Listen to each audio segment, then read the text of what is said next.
Les entrevues de baronmag.com. Oui, alors je suis William Marin, je suis brasseur et propriétaire chez Matera Brasseur.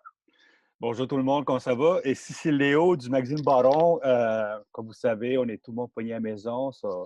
William est chez eux, moi je suis chez nous. Comment ça va? Comment ça passe la vie en prison? Ah, écoute, c'est ça la définition de la prison, c'est pas si pire que ça. J'avais entendu pire que ça. Mais non, c'est pas si mal. On sort dehors un petit peu chaque jour. Puis, non, on fait avec. On n'a pas grand-chose d'autre qu'on peut faire de toute façon. Fait qu'on continue à travailler à distance, faire ce qu'on peut faire par télétravail le plus possible. Puis, se croiser les doigts que ça finisse le plus tôt possible, là. Puis vous autres, comment ça va, votre gang? Vous autres, vous êtes une gang qui se tient beaucoup ensemble, toujours, qui travaille tout le temps ensemble. Comment ça a été la difficulté de faire ça, d'être tout le monde dehors, tout le monde loin de ça? Ouais, ça n'a pas été super facile. Je pense qu'on commence à s'habituer, là, si on peut dire ça. C'est sûr qu'on se voit quand même plusieurs fois par semaine, ce qui est plus le cas. Fait que c'est beaucoup de beaucoup de vidéoconférences et beaucoup de meetings par, par webcam. Au-delà de ça, ça va. C'est un petit ajustement, mais bon, il y a des choses pires que ça. Puis il y a des gens qui vivent des choses pires que ça en ce moment. Fait que franchement, nous, ça va quand même bien. Excellent. C'était quoi vos plans avant que tout ça se passe? Parce que je sais que vous aviez des festivals, tout ça, mais c'était quoi vos plans, tout ça? Moi, nous, pour les prochains mois, évidemment, on commence à se préparer pour la saison festival qui, manifestement, n'aura pas lieu du tout. Là. Il y a peut-être Chambly là, qui, pour le moment, n'est pas encore annulé. Mais bon, on verra bien. Fait qu'on a pas mal mis une croix là-dessus. On ne pensait pas en faire 15 festivals. On avait déjà diminué un petit peu. Là, on voulait en faire 6 environ. Bon, je pense qu'on n'en fera pas un, sauf Chambly, évidemment, si ça a lieu.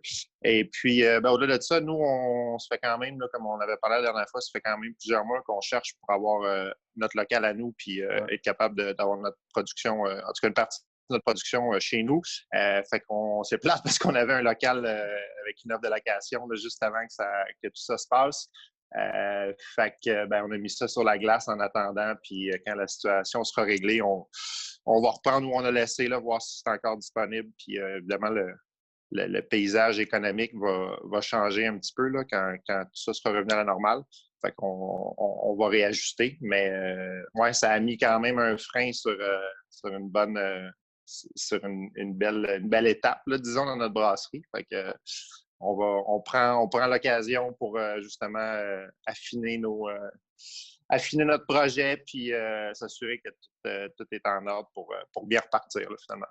Est-ce que vous pensez qu'à cause de la crise, vous allez comme attendre un peu plus de lancer votre brasserie, rester encore à contract encore? Possiblement, là, c'est ce qu'on est en train de tout évaluer. Là, évidemment, quand ça va se régler, puis parce que même si ça se règle le mois prochain, bon, on parlait des bars, c'est possible que ça ne rouvre pas tout de suite. Puis nous, c'est quand même il y a quand même une partie de notre chiffre d'affaires qui est reliée pas au bar puis à leur ouverture. Fait que oui, c'est possible que ça retarde là, de quelques mois le temps que le cash flow se soit stabilisé, puis juste voir justement comment les gens continuent à consommer. Évidemment, l'été, c'est toujours une grande période de consommation pour la bière, mais c'est ça, c'est bien des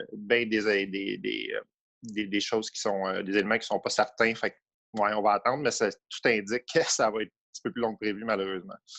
Je sais que vous avez deux compagnies différentes. Vous avez Matera, puis vous avez vos tonneaux. Comment ça va la compagnie de tonneaux? Ça va quand même bien, mais évidemment, tout ce qui est les brasseries achètent moins de tonneaux là, depuis un mois, disons. Fait que ça a quand même diminué. Le commerce international étant aussi quand même affecté. Nous, c'est des livraisons là, qui arrivent d'Europe, finalement, là, pour la plupart. Mm-hmm. Fait que ça a quand même diminué aussi. Fait que en fait, ça a quand même plus diminué que le côté brasserie, là, si on veut. Là, c'est pas mal. Encore une fois, on attend que la situation se règle.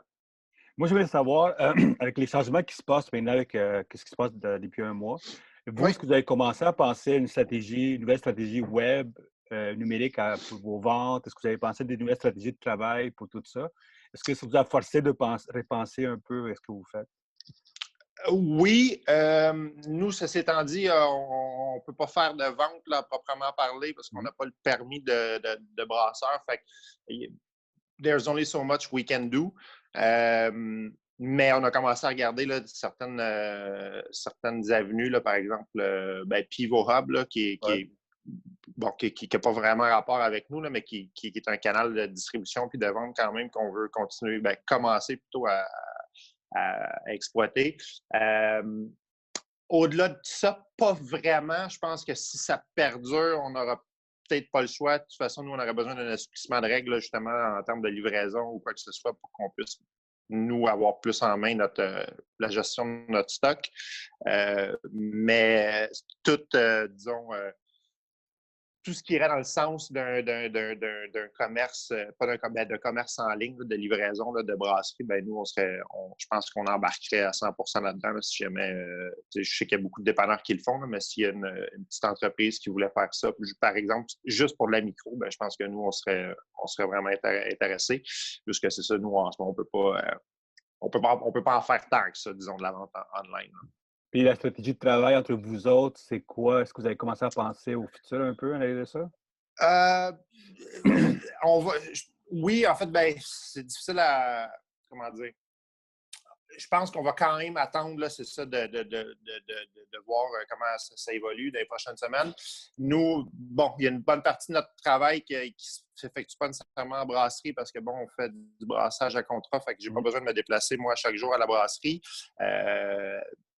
Fait que, il y a une partie du travail qui peut continuer à se faire quand même à ce niveau-là. Puis, autrement, c'est beaucoup de gestion, nous, d'intermédiaires, là, disons. C'est-à-dire s'assurer que les ingrédients sont là, s'assurer que le brassage est là, que tout est en place. Fait que ça, on peut en faire quand même pas mal en télétravail ou à partir de la maison, disons. Mais au-delà de tout ça, c'est ça. Je pense qu'on va attendre de voir comment, quand on aura un petit peu plus d'infos pour en prendre des décision plus éclairée, là, finalement. Parce qu'on parle d'une affaire que ça a duré 2 ans, cette histoire-là. Ça se peut qu'il y ait 2 ans de pas de fermeture, mais de changement. Décroissance. De changement d'attitude de consommateur, tout ça.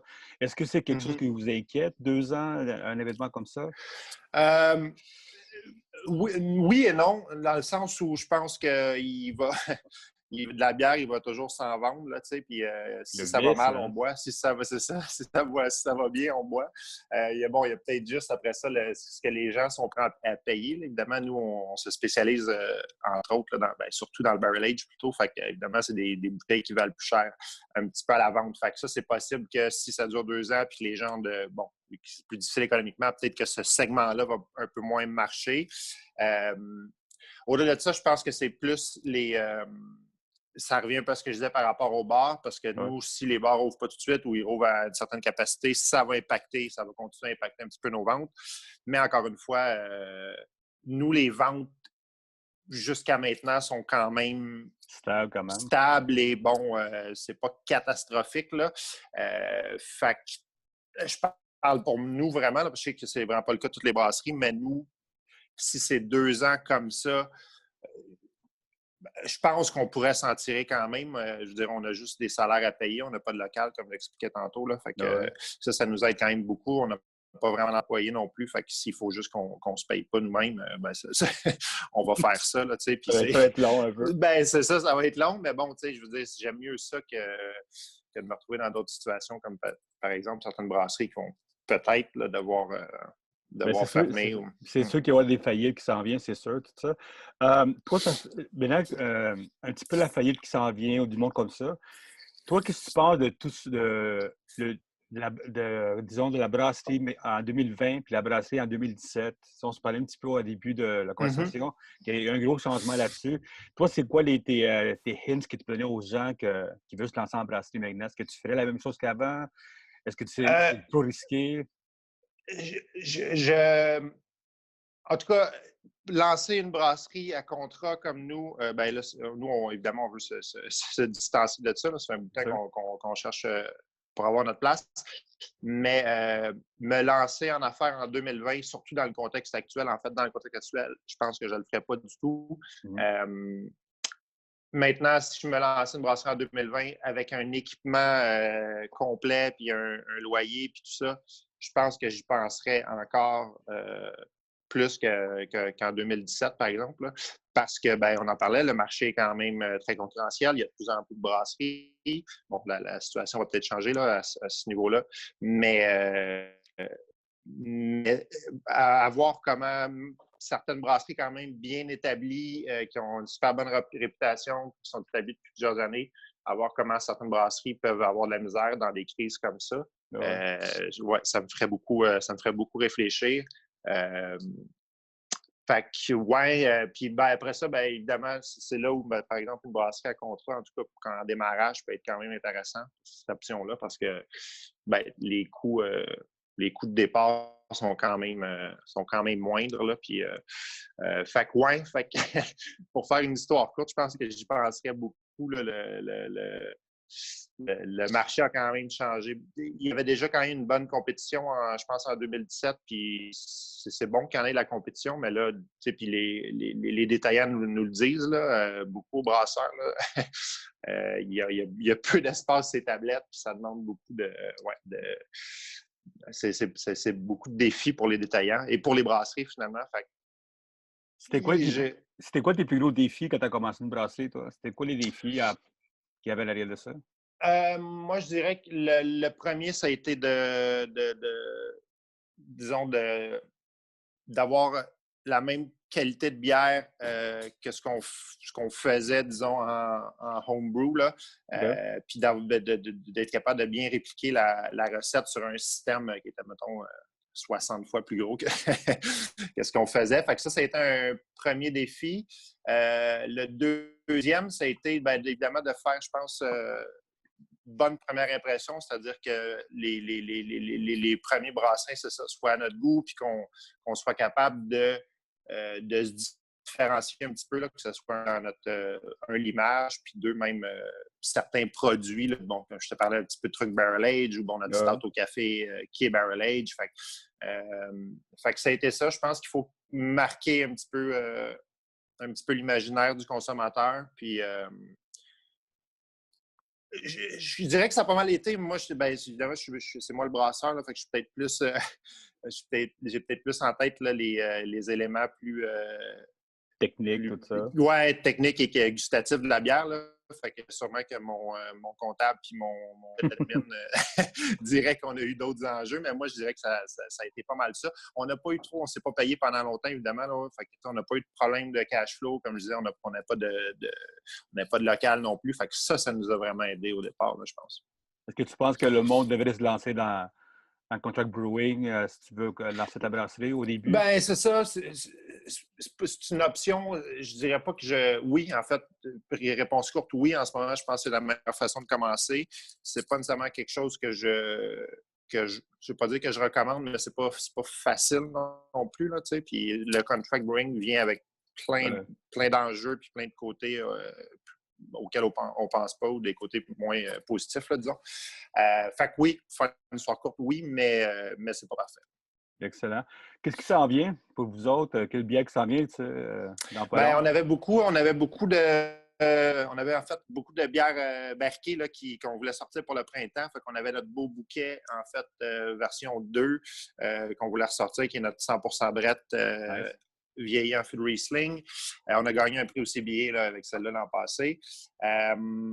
On avait aussi une bière au citron, en fait. Encore une fois, c'est une bière de foudre, fait que vieillie en foudre de Riesling. Puis dans laquelle on n'a utilisé aucune levure à bière conventionnelle. Là, fait que c'est une non-Saccharomyces beer. Okay. Puis dans laquelle je veux faire infuser ça avec du zeste de citron. Okay. Fait que c'était pas mal nos deux produits qui s'en venaient. On va avoir aussi une bière à la cerise et au gadel qui va sortir à la fin de l'été, mais c'est ça, toutes nos releases sont retardés. Là. Puis c'est, bon, par exemple, un des enjeux que je mentionnais du contract brewing. Ben, tu n'es pas maître de ta production nécessairement. Fait que nous, c'est ça. Et ben, puis avec la situation, ben voilà, là, c'est tout à fait normal, on comprend, là, mais on ne sait pas quand est-ce que ça va sortir exactement. Ben, excellent. Ben, écoute, merci encore pour ton temps. Puis j'espère que tu vas qu'on se verra puis boire une bière cet été encore. Parce que je pense que Absolument. pense que c'est les brasseurs avec qui je parle, tout le monde, c'est qu'ils manquent les autres. Le côté Ouais. de sortir, aller boire une bière, parler avec du monde, live. Ah, c'est sûr, c'est sûr. Excellent. Ça me manque. Fait que, au plaisir, Leonardo, ça me fait plaisir. C'est que même. Salut, tout le monde. merci. Merci à Salut. toi. Bye. Merci. Bye.